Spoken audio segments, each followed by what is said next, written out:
Hello and welcome to another edition of Discover Love Academy. I am Jacqueline Nichols, the founder and creator of this magnificent group of phenomenal experts, and I am loving all of the insight, the guidance, the tips, and the support that continues to come in when you listen to people that are masters in their craft of knowledge.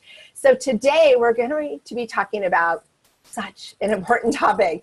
This is huge, and it's really important that I get a chance to share this with you because I feel like people need to look at meeting new people differently. And this is all about offline dating. Yes, meeting humans, making connections without a swiping on the computer. It's about actually getting to know people. So I am very excited for us to dive into this topic. And Darlene, I am excited because you are our expert. Camille, would you jump in and tell us about yourself and why you chose to be a part of our Discover Love Academy? Sure. Well, hi, I'm Camille, Virginia, and I'm founder of Master Offline Dating. And as Jacqueline said, I basically advocate for people to tap into those real world opportunities to just meet someone in real life and enjoy the process a little bit more. And, you and I have met up in person, which is so great because we're both from Portland, Oregon. And I was like, she's awesome. I want to know more about what she's doing. And I feel like you just draw amazing people to you. And so when we were talking about this opportunity, I was like, heck yeah, I want to be a part of that. So I'm excited to help all the people that you help and give them some new tips to try to start meeting people in the real world. Thank you. And that's so sweet of you because exactly, I think your dad saw a post that I did and then brought it to your attention. And then he's like, hey, hold on, she's in the neighborhood. And so it was so neat. And you're like, hey, I'm in town. Can I meet you? And we just had such a great visit. Instantly connected, and then have kept connected. And that's one of the greatest privileges about being in the love industry is we all have our different levels of expertise and we bring so much genuine goodness, not to mention lots of good juicy details to really support people. And that's when my phone buzzed that you signed up, I did a total happy dance. I was out with some friends and I was like, score, I'm so excited because my people need to hear this. And I'm so passionate about empowering individuals at whatever stage and chapter they are on their journey. And this is why what you have to share is huge. What got you into wanting to teach people how to do this offline? Because it really is so much of a lost art in so many ways. That's why I always say I'm old-fashioned matchmaking. I'm the little old lady in the back of the church. What is it that made you go, hey, how do we do this differently? Great question. So I actually was in corporate for 10 years and I had my own struggle with dating. I had a lot to learn. I was very shy and introverted. I didn't have a boyfriend until I was in college, all these things. And I just took these baby steps to get over this not knowing how to talk to guys, not feeling confident, things like that. And in the process, it was really just practicing my social skills and talking to random people and creating meaningful connections. And in the process, I just would get asked out by men in random places. And until a few years ago, I thought that everyone did that. Like, oh yeah, I mean, when you go to the grocery store and the guy asks you out in the cereal aisle and people were like, no. And I was like, oh, okay.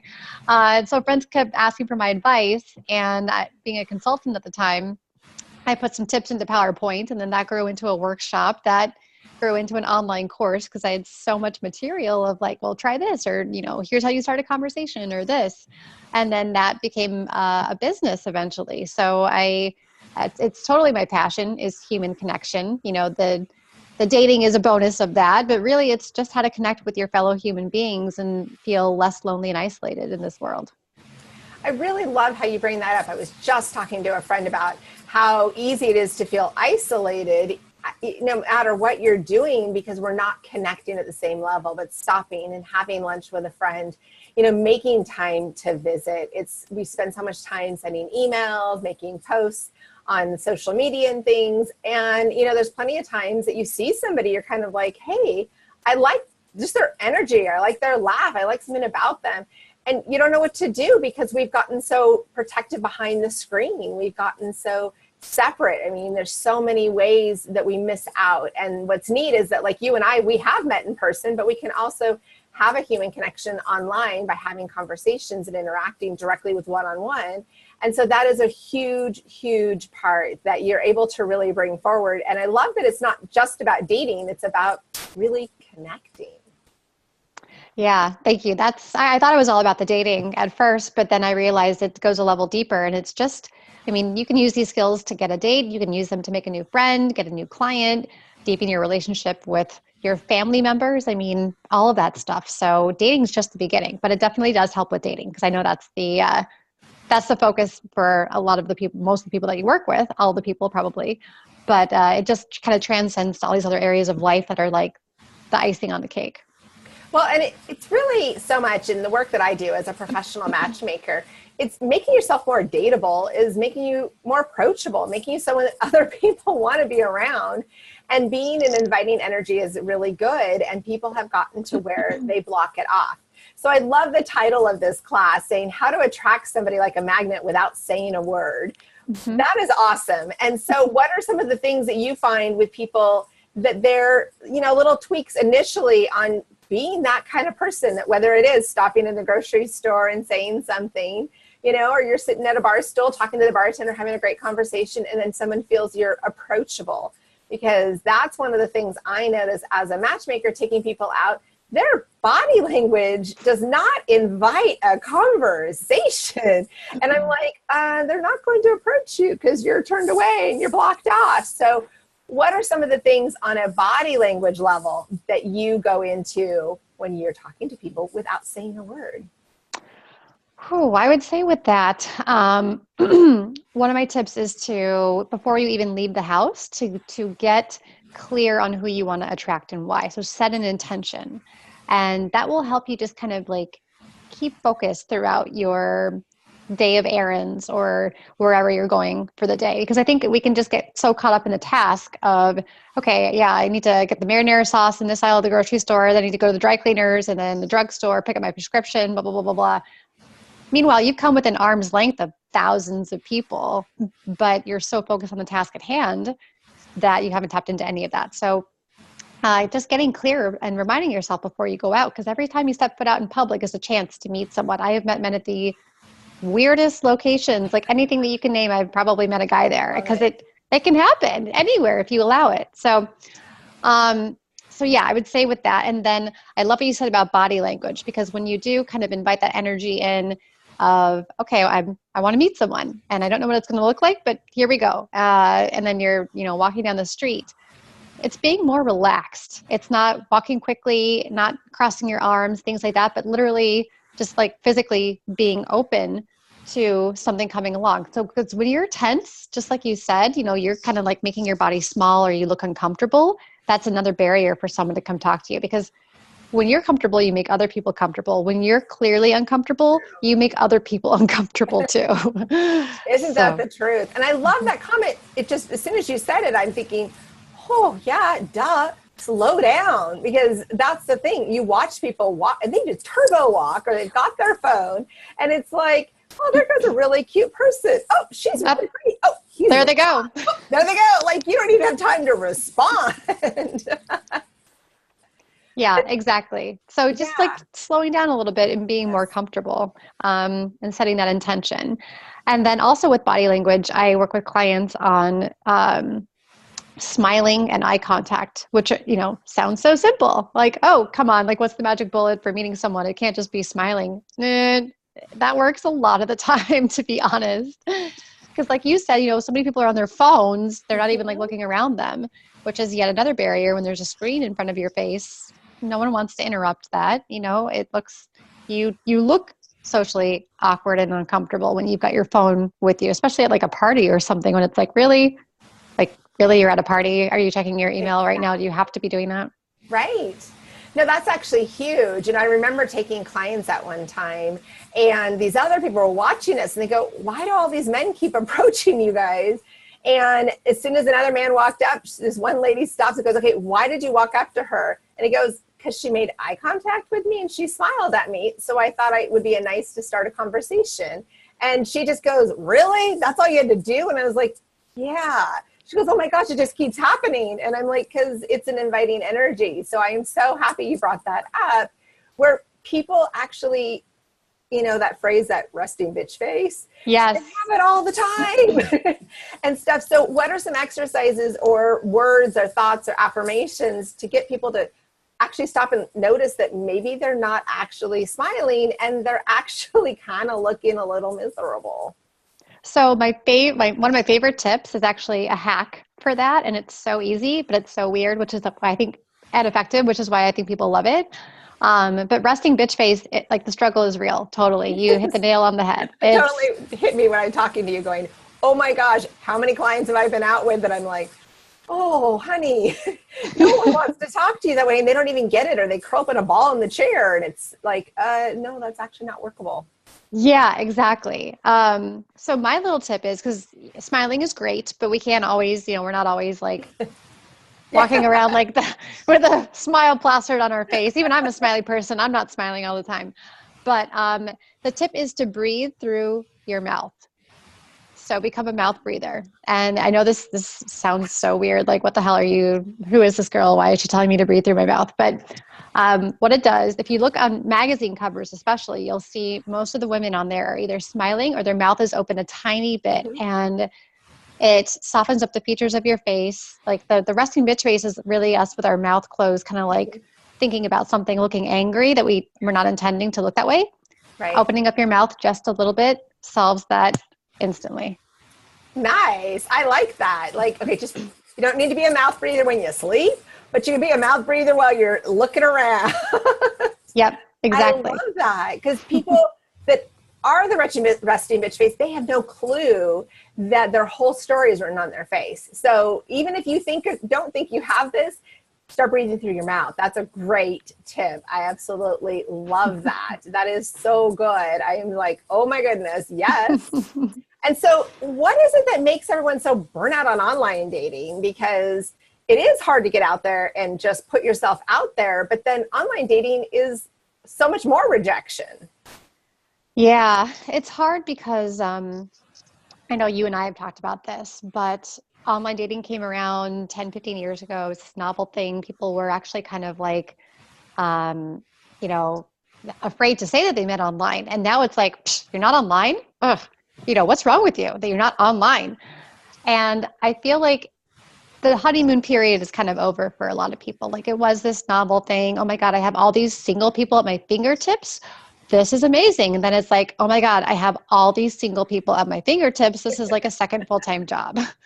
Totally. Well said. I love it. You are 1,000% correct. Well done. Thank you. Yeah. And it's, you get a couple bad stories under your belt, and it's hard to keep putting yourself out there. And you're so right that it is a full-time story. It's becoming a job story that is a story, but is a job. But it's almost like, when I've seen, and this is why, whenever anybody asks if I'm like, an online dating site, I'm like, no, and I get almost defensive, and then I have to stop and go, no, I need to educate them. But really what it is I have a membership and I organize my profiles because there's so many people, I can't keep them all straight, obviously. But what I think that's happened is they've made so many apps that people are on 5 and 6 dating apps, and they're all different personalities. And that's what I've been hearing from people. And there's times I've sat down with a new client and I'm like, oh, are you on a dating app? And they start pulling up all these different sites. And I'm like, okay, there's nothing good coming from all of that, obviously. And it's like window shopping. So what are some of your tips that kind of wean somebody off of online dating to actually make a human connection? That's so funny, because my free gift, which I'll get into later, is called Dating App Detox. And that's the ultimate guide to getting a date without going online. And that's for that exact reason that you shared.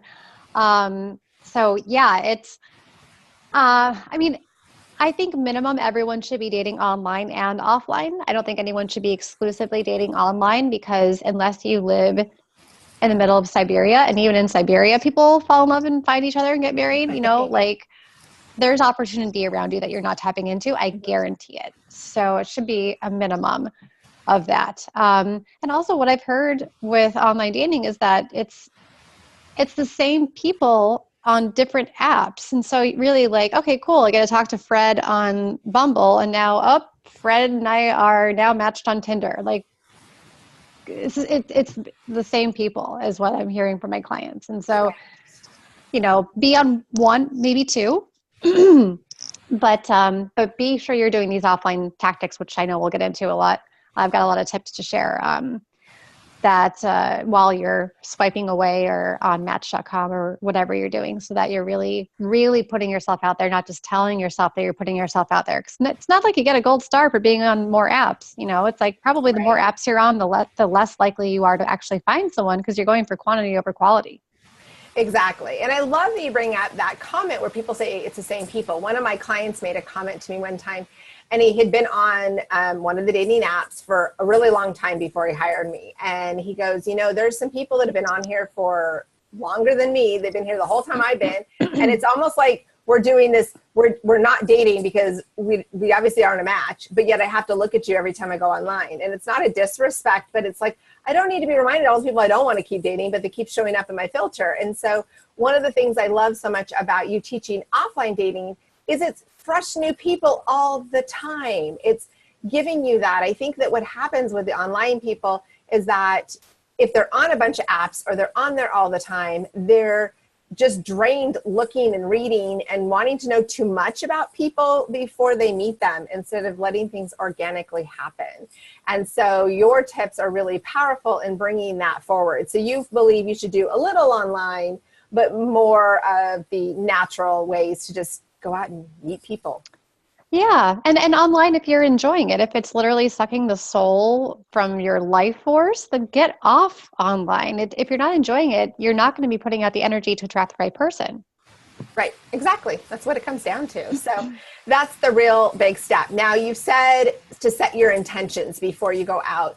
And this is a big thing. I've heard other speakers bringing this up, and I really think that people forget to align with what their goals are. And they do it on every other aspect of life.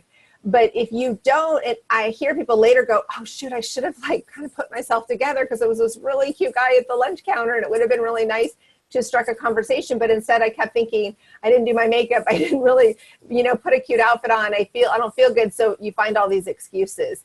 So really what you're saying is get yourself in that prepared space so that you are stopping and thinking and putting the intentions out there. But then what are some physical things that you can do too? Great question. Great segue to my next tip. So it's dress for confidence and a conversation. Oh, I like that. Thank you. I feel like there are a lot of stories that I've heard of women who shared just what you shared of, oh, I wasn't ready, I didn't have my makeup, or, blah, blah, blah, which it's not really about that. I mean, I was asked out by my cable guy when I was wearing sweats and no makeup, but it's about how it makes you feel. So if you're already a little shy or not so sure about, you don't have a lot of confidence around talking to strangers, not feeling confident in how you look is going to be an added barrier to that. Whereas if you flip that and you dress for confidence, and you don't have to wear like a fancy dress to the grocery store, although I definitely recommend it, because why not? Why not wear a fancy dress to the grocery store? If you feel amazing, you go up and down every single aisle of the grocery store in that fancy dress and just enjoy it and see what happens. Because something good will happen, I guarantee it. So it's more about the energy that you're projecting, but clothes can either be a barrier or a boost to your confidence. And so it's finding something that's comfortable, but makes you feel good, so that when that opportunity does come with that guy, you've already got an extra confidence boost to talk to him, which if that's a little bit hard for you, any confidence boost you can get is great. Right. And one of my kids actually taught me this, that I have two of them are more introverted, and they made the comment and said, Mom, I wear bling because it gets people to walk up to me. And so my oldest son was the one that brought this up, and of course, I don't think he's introverted. He sings and performs, but when he's out of his stage presence, he is a lot more introverted, and he made that comment. And then that's where I started teaching people, wear jewelry that will get a conversation. I had a lady follow me in the bathroom to tell me she liked my friend's jewelry. And it was so funny. I was like, okay. And so when you bring up the dress and, a guy, he wears nice shoes, a woman's going to notice that whole, he just looks fine. And when you want to find a way to run into him in the aisles, you just do. Totally. And that's the conversation part, is dressing for a conversation. Have a unique color or some bling or an accessory or something personal to you that catches people's eyes, because we're very visual creatures, you know? And so if you're trying to talk to someone and it's going to happen in an instant before, you know, someone's like running past, like we were joking about earlier, make it easy for them. Like kind of, it's like meeting them halfway by you simply wearing a graphic t-shirt or your sports team or a bright red scarf or something like that, that they can just instantly comment on. They don't have to think about like, excuse me, do you know what time it is? Which like no one asks that anymore because we all have cell phones, you know? So that's the conversation part. Yeah. Love it. I like that. And I see it all the time. Guys come up to other guys saying, hey, how's your team doing? And the person looks around and then they look down and go, oh, I'm wearing a sweatshirt for one of the sports teams. And then they start a dialogue. It's just a comfortable process. So that is an awesome tip. I'm thinking all of our members are going, ooh, who should I wear? Make sure I put on the winning team's, you know, sweatshirt for today. Yeah. That is so good. So how do you catch somebody's attention when you're more introverted and you might not have the item on you, but you're kind of like, you know, he's kind of cute at the couple tables over and you wish he would respond, but you don't know, like, how do you kind of start doing that if you don't really have the natural confidence communication skills? Excuse me. I would say with that, hold on 1 second. I'm getting over a cold, sorry. Oh yeah, at the end too. So with that, try to get close to someone. So narrow that distance, because if you, like I have clients who are like, oh my God, Camille, you want me to walk up across the room to this guy and say something? I'm like, no, don't do that. I don't do that. That's very intimidating. So what you want to do is just get within proximity. So it's say he is at the grocery store and he's like looking at marinara sauce or something. Like, go up and look at the marinara sauce. You know, maybe you don't need marinara sauce. He doesn't know that. You know, get over there and then like start up a conversation. Like, oh, I haven't tried that brand. Is it any good? Or, you know, something like that. So yeah, I would say try to get close to him if you can. Or if it's like where he's sitting at a different table and you're sitting at a table, move to where you can kind of like make eye contact with him and just see if you can like connect that way, and then do a little smile like we were talking about earlier, and boom, smiling and eye contact, done. Exactly. And there's that creepy smile and there's the inviting smile. As soon as you did that, I thought, how many times I've said it because I'll take my guy clients out and they're like, she has a creepy smile.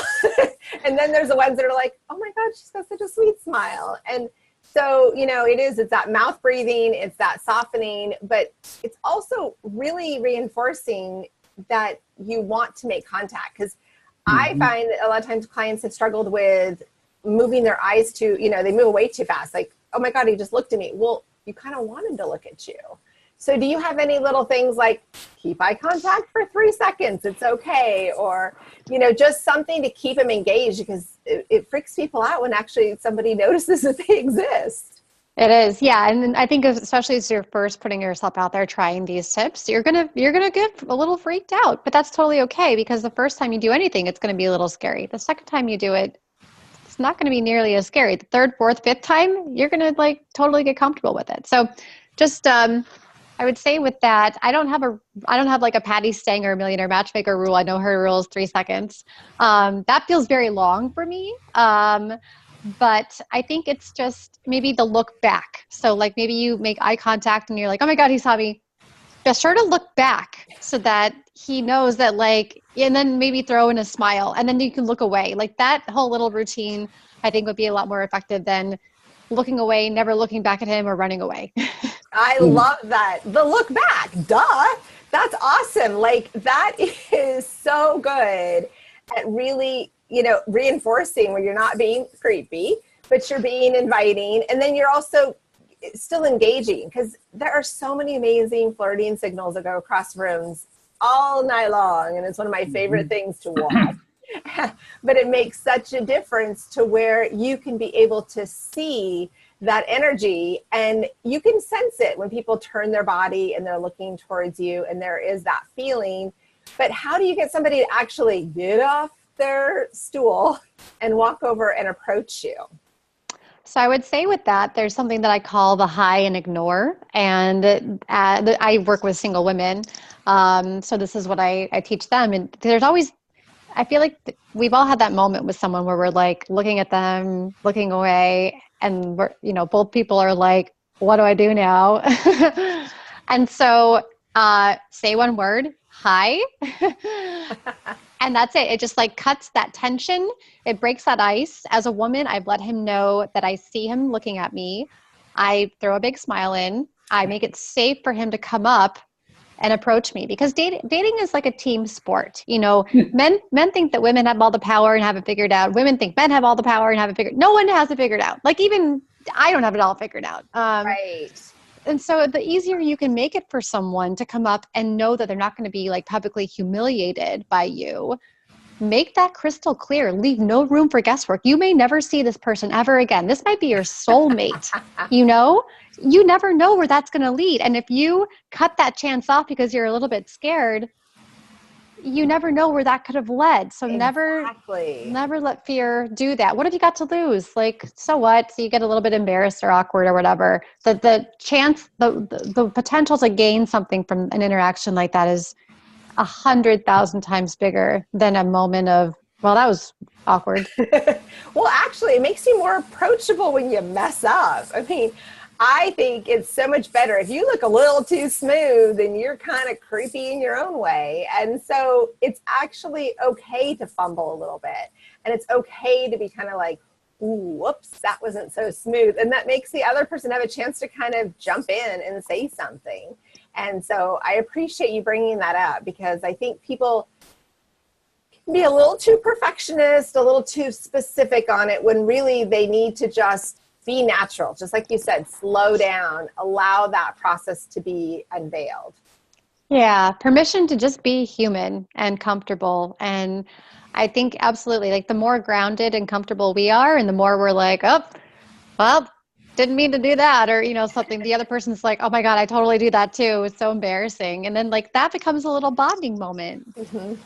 Well, and I also think that, a lot of my male clients have brought up that they don't know when to approach. So for them to hear the advice that you give women really helps for them to go, okay, that's a cue.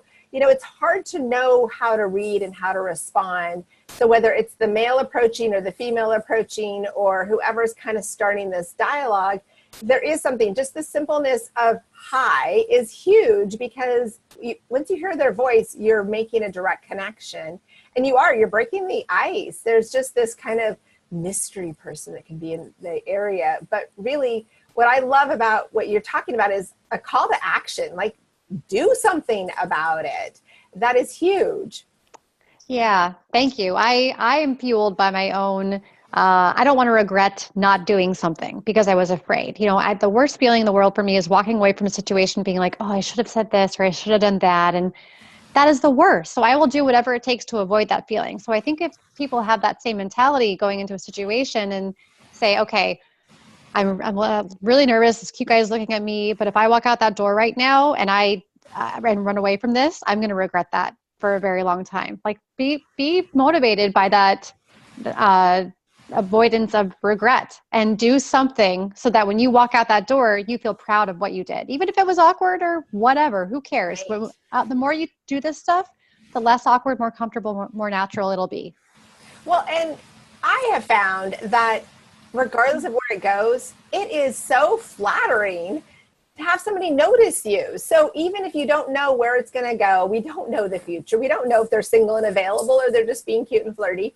But if you don't do something, you'll never know. But also, if you do something, you could have just made their day. They could be like, oh my gosh, I've just been having a cruddy day. And for you to say that, thank you, just to be noticed, because we are so busy. So it really sounds like it's teaching how to slow that down and make sure you make a connection. Now, what if you're in a situation, though, that I know clients have talked about this. They go somewhere and there's not a lot of time or space, or the person is too far proximity wise to really get a feel, but you just feel drawn to them. Have you ever done where people give like their business card or hand a note? Like, how do you make that exchange happen when it is a short amount of time? And the other person could be just as nervous to do something, and then nobody does anything. Yeah, I would say with that, again, like, what can I what can I do so that I don't walk out that door with any regret? And so in a situation like that, I mean, if you're feeling a connection and feeling drawn to someone, just tell them that. Be like, hey, by the way, I really like your smile and there's something that really special about you. I don't normally do this, but I would love to get to know you more. And then take out your business card if you can. If you have time, hand write your phone number on the back so it's more personal, less business. And then put it in their hand and be on your way. And then you've done your job to take the regret off the table of missing an opportunity, and it's up to the other person now. All right, now everybody listening, rewind and write that script down. That is awesome. And I love it. And I think it's important. And you can even go on to like these business card cheap sites and, you know, just get one that just has your name. And then I love the handwriting your phone number down. I think that that is awesome. But having something ready, I've had a lot of clients that have done that. So you can just at least lobby the ball in their court a little bit. Feel like there's at least a chance, because we are in a busy world and the chances of running into somebody are pretty slim unless you stalk where they work or their favorite bar or something. So that is a huge aspect. I love what you just said. So I'm like, everybody listen, go back, rewrite that, do something. And it is taking the initiative. It is taking the next step and making sure no regrets. What a great stop. I mean, that duh, but we don't think about that. We just, oh, I'll get another, there'll be somebody else. But really, if you genuinely want to meet someone, you want to make sure you're moving forward. Totally. And the longer we go, so social skills are like muscles, right? So the longer you go without doing these things and keep telling yourself there'll be someone else and like, oh, it's just not the right time. Oh, I'm not looking right, whatever. It's like not working out. The longer you go without working out, the more out of shape you're going to get. It's not like you work out a bunch and then you kind of like maintain your muscle. If you're not actively working those muscles or those social skills, they're going to start to go down. They're going to decline. And so you want to actively be doing this so that it's no big deal.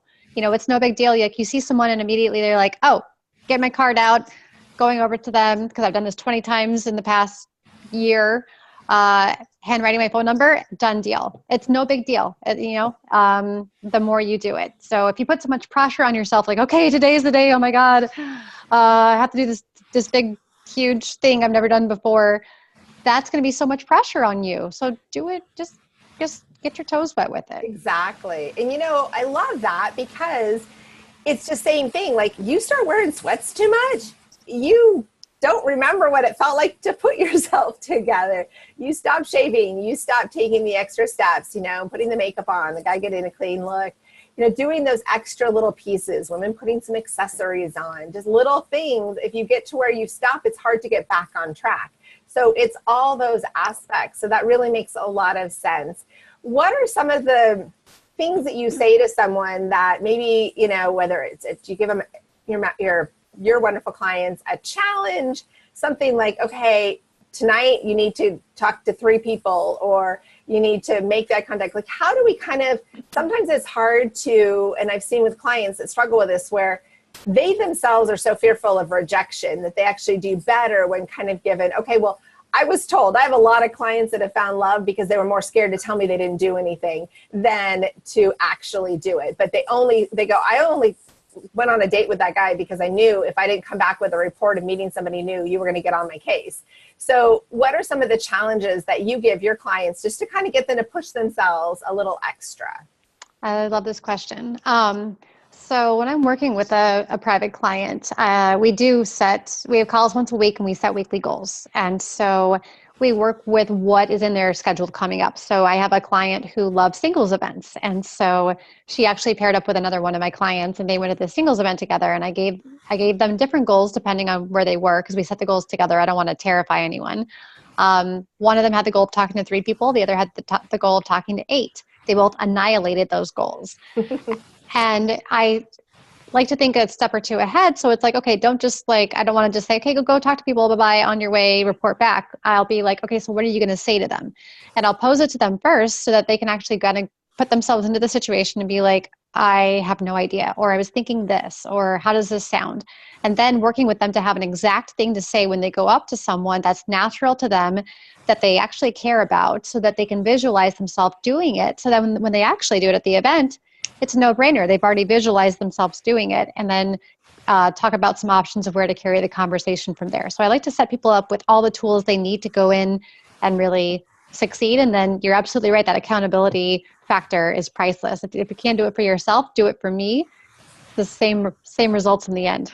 Exactly. I love that. I love hearing too that everybody's at a different chapter. They're all at a different stage. You know, it's not as natural for everyone. And for some, 3 is, you know, a stretch. Others, 8 is a stretch. And then, as you say, they annihilated it because then they started feeding off that energy of really making those connections, but also just building the confidence just to say hi is huge, and really understanding that some people, I mean, they're so successful at everything in life, but being vulnerable in the dating world is hard because they don't have their clipboard. They don't have their conference meetings to protect them.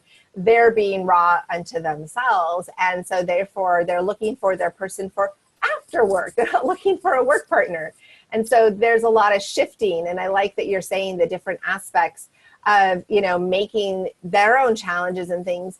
When we talked earlier about body language, what are some of the things that make someone more approachable when they are maybe just sitting at a coffee shop that makes you go, okay, that's somebody I could approach, you know, versus, okay, that's somebody I probably shouldn't. You know, what are some of the physical signals that we can send out when we, you know, they're up at the barista, it's hard to kind of get their attention to go, no, circle over here before you leave the coffee shop? I would say keeping your headphones out is a big one. Super fast and easy to do. When someone has their headphones in, the likelihood of someone, I mean, I have had men approach me with headphones in, but it's hard. You know, you feel like you're interrupting something. So get your headphones out.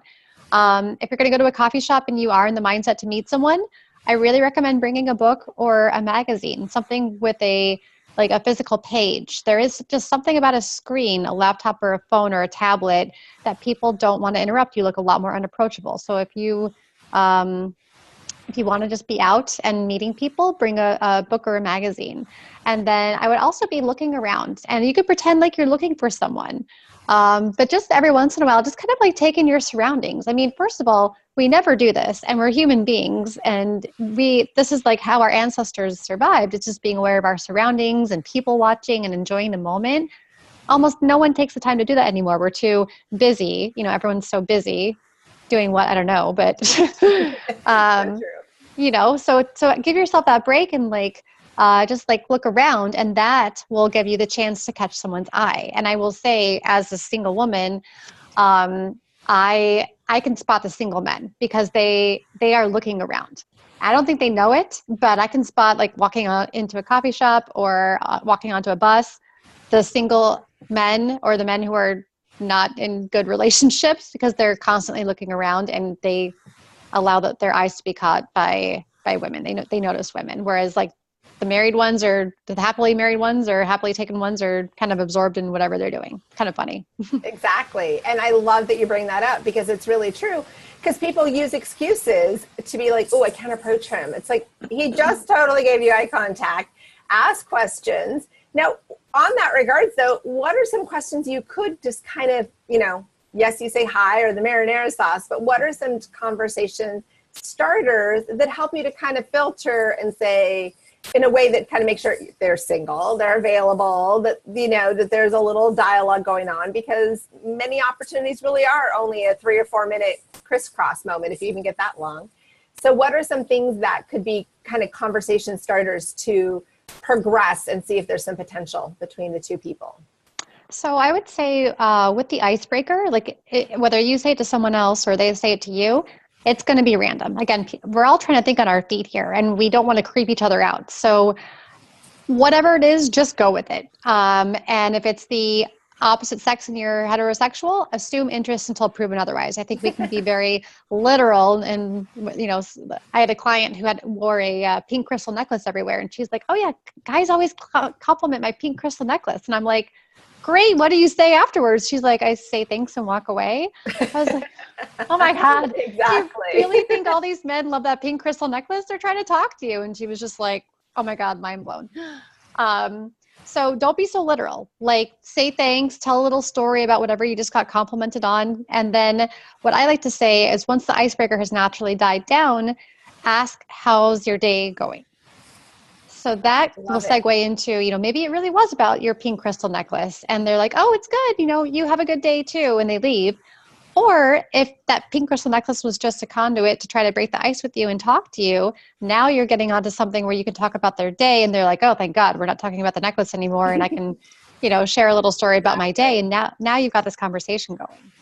I am so glad you said that, because that's the thing. Like, we just need that little nugget in our pocket that's what's the one question we can kind of ask to segue, because then that's an easy time if somebody is in a marriage to say, oh yeah, I'm about to run home and get groceries for my wife and my kid, or we're heading off to a sporting event, thanks so much. And so it allows for it to go right or left. And then it also allows for them to continue a dialogue. I think that we don't get the dialogue going. And just like you said about that gal, she gets a compliment and then she says, thank you, and walks away. Like, she's like, I like it too. So of course other people are going to like it, and doesn't realize that is a conversation starter. So trying to keep that going is huge. Yeah, exactly. And it's pretty safe. I mean, so what, like the guy compliments your scarf and you tell a little story about it. And then you're like, hey, how's your day going? And he's like, oh, it's great. It's my wife's birthday and blah, blah, blah, blah. So what? You should not be embarrassed by asking someone how their day is going who just gave you a compliment. That's a very nice thing to do. That's not rejection. So it's very safe. Exactly. I love that. Now, do you have some fun success stories of clients that have met people and just organically? I think that would be really fun inspiration for our listeners, because they're ready to get out and go meet people now. Yeah. Oh, totally. Gosh. I mean, when I started doing this, at first it was just my own success stories. I've met all of my boyfriends and relationships and dates offline. And then it started becoming my client success stories. And so, yeah, I have clients who are in relationships, are engaged, married, men that they met at the grocery store, on the crew of a sailing boat. One was like walking down the street, I think, singles events in their own condo building, things like that, just tapping into those everyday opportunities of being yourself. Because when you are offline dating and you're just out and about meeting people, you're just yourself, and it's so refreshing. You don't have to put all this pressure on yourself to like squeeze into that tight dress, wear that lipstick, and then be like, oh, I hope he still likes me when that stuff, gets peeled away and he sees me in my pajamas. It's like, no, when you're out daytime offline dating, it's just you being you, and you attract people to you who like that. And so I think that that's just so much more of an authentic way to meet and really get to see each other for who they are. And you can determine so much from seeing someone in person and seeing if the energy is a match, as opposed to other ways of meeting. It's just a lot harder to get to that point where you're finally in person and being like, do I even, feel any kind of connection with you whatsoever here? So, yeah, I don't know if I that really answered your like question. that. But No, very much so. Because that is also one of the big challenges. And actually, just got an email earlier today asking about my program, because it was commenting about, how do you know if there's going to be chemistry? And the truth of the matter is, as much as I wish I had almighty powers, I know that it really comes to the two people meeting, and they have to be in the right place at the right moment and have the right energy for it.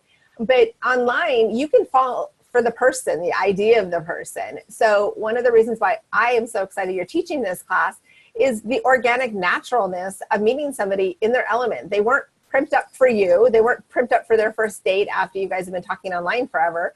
They were running to the bookstore.